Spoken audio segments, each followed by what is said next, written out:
আধ্যাত্মিক জগতে পুজো আচ্চা দিয়ে শুরু হয়। একদম যখন বাচ্চা ছোট থাকে তখন বাচ্চাকে যখন প্রণাম করতে শেখানো হয় তখন তাকে বলা হয় যে চোখ বন্ধ করে নমো করো। এটা বাঙালিরা বাচ্চাদের শেখায়, যারা অন্যভাষী তারা এভাবেই বাচ্চাদেরকে শেখায়। আসলে তখন থেকেই অজান্তেই বাবা মারা বাচ্চাদের ভিতরে ঢুকিয়ে দেন যে ঈশ্বর আসলে বাইরে নেই, ভিতরে। তাই জন্য মন্দিরের সামনে গিয়ে যদি আমরা প্রণাম করি, তখন যদি খুব ভালোভাবে ভক্তি ভরে প্রণাম করতে যাই, তখন আমাদের চোখ বন্ধ হয়ে আসে, কারণ আমরা ভিতরে তাকে খুঁজি। আসলে তিনি ভিতরেই। এবার তিনি ভিতরে এটা কে শেখাবেন ঠিকভাবে? তিনি গুরু। গুরু যদি কৃপা করেন তবে বোঝা যায় তিনি ভিতরে। এবার গুরু কৃপা করে কিভাবে বোঝাবেন? সেখানে আসছে সমাধির প্রসঙ্গ।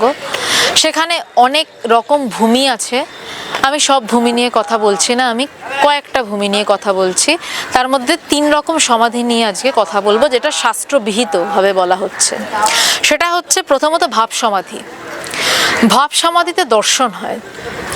আমি শ্রীকৃষ্ণকে দেখলাম, আমি মা কালীকে দেখলাম, আমি কাউকে দেখছি, কিন্তু সেখানে একটা তফাৎ আছে। আমি মাকে বা শ্রীকৃষ্ণকে দেখছি, একটা তফাৎ রয়েছে। আমি দেখছি, আমার জ্ঞান তাকে দেখছে, দর্শন করছে, একাকার হয়ে যাচ্ছে না। এটাকে বলা হচ্ছে ভাব সমাধি। এটা অনেকেরই হয়, হতে পারে, আপনারও হতে পারে, এমন কিছু বিষয় নয়। এরপর আসছে সবিকল্প সমাধি।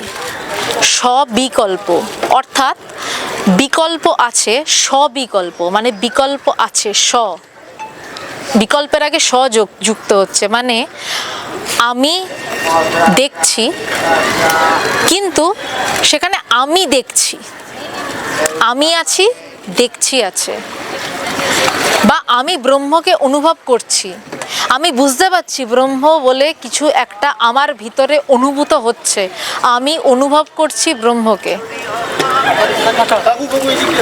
আমি ব্রহ্মকে অনুভব করছি। সেটাকে বলা হচ্ছে সবিকল্প সমাধি।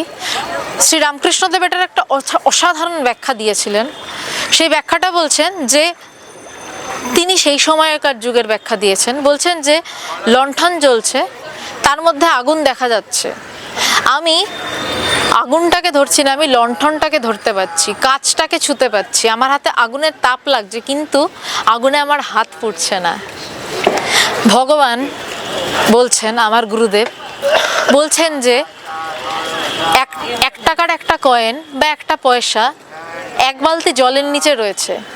সেই জলটা যখন প্রচণ্ড নাড়াচাড়া হচ্ছে, তখন আমার মন চঞ্চল, আমি কয়েনটাকে স্পষ্ট দেখতে পাচ্ছি না, তখন আমার মন চঞ্চল। কিন্তু যখন জলটা একদম স্থির, আমি জলের উপর থেকে একদম স্পষ্টভাবে কয়েনটাকে দেখতে পাচ্ছি। এটাকে বলছে সবিকল্প সমাধি, কিন্তু কয়েনটাকে আমি হাতের মুঠোয় নিতে পারছি না। এটা সবিকল্প সমাধি। এর পরের ধাপ আসছে নির্বিকল্প সমাধি। নির্বিকল্প, যেখানে কোনো বিকল্প নেই, বিকল্প রহিত, নির্বিকল্প, যেখানে আমিও নেই, যেখানে তুমিও নেই। এখানে একটা খুব সুন্দর সুন্দর কাহাবাত আছে, সুন্দর একটা বাংলায় কথা বলা হয় এই আধ্যাত্মিক জগতে, যে সে বড় বিষম ঠাই গুরু শিষ্যে দেখা নাই। সেখানে গুরুও নেই, শিষ্যও নেই, কারণ শিষ্য থাকলে তবে গুরুর থাকার প্রশ্ন। তখন শিষ্য নিজেকেই হারিয়ে ফেলছে, লীন হয়ে যাচ্ছে। তাই বলছে সে বড় বিষম ঠাই গুরু শিষ্যে দেখা নাই। সেটা হচ্ছে নির্বিকল্প সমাধি। যখন ভগবানকে আমি জিজ্ঞাসা করেছিলাম, ভগবান নির্বিকল্প সমাধি কি? তখন ভগবান বলেছিলেন যে যখন তুই ওই বালতির জলটাকে পুরো ফেলে দিলি এবং কয়েনটাকে হাতের মুঠোয় নিয়ে নিলি, সেটা নির্বিকল্প সমাধি। তখন তোর আর কয়েনের মধ্যে কোনো পার্থক্য নেই, এক। এই একাকার হয়ে যাওয়ার নামই নির্বিকল্প সমাধি। সে বড় বিষম ঠাই গুরু শিষ্যে দেখা নাই। এবং ঠাকুর কৃপা করে, রামকৃষ্ণদেব কৃপা করে সবিকল্প সমাধিকে মেনে নিয়েছেন। নির্বিকল্প সমাধি তো অনেকের ক্ষেত্রে সেটা আলাদা ব্যাপার, সেটা বিশেষ শিষ্য ছাড়া হয় না, যেমন গুরু লাগে তেমনই শিষ্য লাগে। কিন্তু মধুসূদন সরস্বতীজি, একটু শাস্ত্রের কথায় আসতেই হবে, তিনি নির্বিকল্প সমাধি ছাড়া কিছু মানেনই। বলছে অন্য সমাধি ও তো ঢেকে যেতেই পারে, কি যায় আসে। ভগবানও সবিকল্প সমাধি মেনেছেন, কিন্তু গুরুত্ব দিয়েছেন সব থেকে বেশি নির্বিকল্প সমাধি।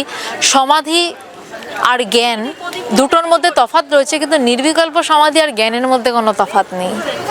সমাধি আর জ্ঞানের কি তফাৎ, সেইটা আর একটা ভিডিওতে আসছে।